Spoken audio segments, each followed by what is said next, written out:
So, believe it or not, they have developed what they call standards of civility.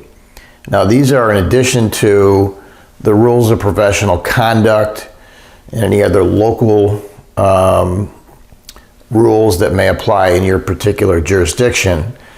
The very fact that they had to develop these standards tells you a lot about what is going on in the legal profession. Now, let me start out by saying, in my experience, and I've been doing this for 40 years, most lawyers are civil. Most lawyers conduct themselves in a professional manner. They don't need rules to tell them to be civil. They are civil. But you're going to find this out. You're going to encounter lawyers who are not civil, and they do not comply with these rules. Now, if everybody was conducting themselves appropriately, this issue wouldn't even come up. But that's not how it actually works in real life. So let me just read you what they're trying to accomplish here. This is actually some of the commentary, and it's trying to explain why these rules were promulgated in the first place. It says, to confirm the legal profession's rightful status as an honorable and respected profession where courtesy and civility are observed as a matter of course. That sounds like a pretty nice world, but that's not the world that you'll find when you enter the legal profession. So I just have a couple of things I want to talk to you about that you should keep in mind. Obviously, this is the heads up for encountering those lawyers who are not civil and kind of the problem that they create when they violate these rules. And if you ever make a misstep and you violate some of these, it affects your reputation and your ability to be effective as a lawyer. And if you're a litigator, it's going to affect your credibility before the court. The first thing is that a lot of times our clients are at war with each other. Sometimes they hate each other. There's vengeance and acrimony and hatred and irrational thinking going on. And when you see them, that's going to happen. When you see that, however, your role as a professional is to back off and make sure you don't get sucked into that. And even when you're talking with your client, he may or she may say things that, come on, let's be part of the team here. You want to let them know, look, the best way I can represent you is for me to stay out of this warfare that you have here. Let me walk you through this and let's be effective here. But you can't get involved in the acrimony. Plus, when you do that, you're not effective. It's well established that when a person gets upset, when their emotions take them over, the ability to make good judgments, to analyze, is greatly diminished. And that's your job for your client, is to be that person that is making the smart, strategic decisions for that case. And getting involved in hatred for the other side just isn't going to help you. Some of the things that if you look at the actual rules of civility, what are they trying to prevent? Vulgar language, acrimony, disparaging personal remarks, being rude, or being disrespectful. Now, if you want to see what I'm talking about, if you Google depositions, bad conduct in depositions, or acrimony in depositions, you'll see some depositions where lawyers almost go into fisticuffs over each other. There's something about litigation that brings out that kind of mindset in people.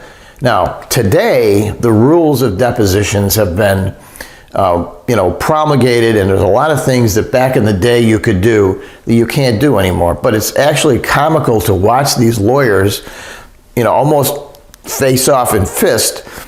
And if you see that and you watch that, just don't do that. That's what you don't do.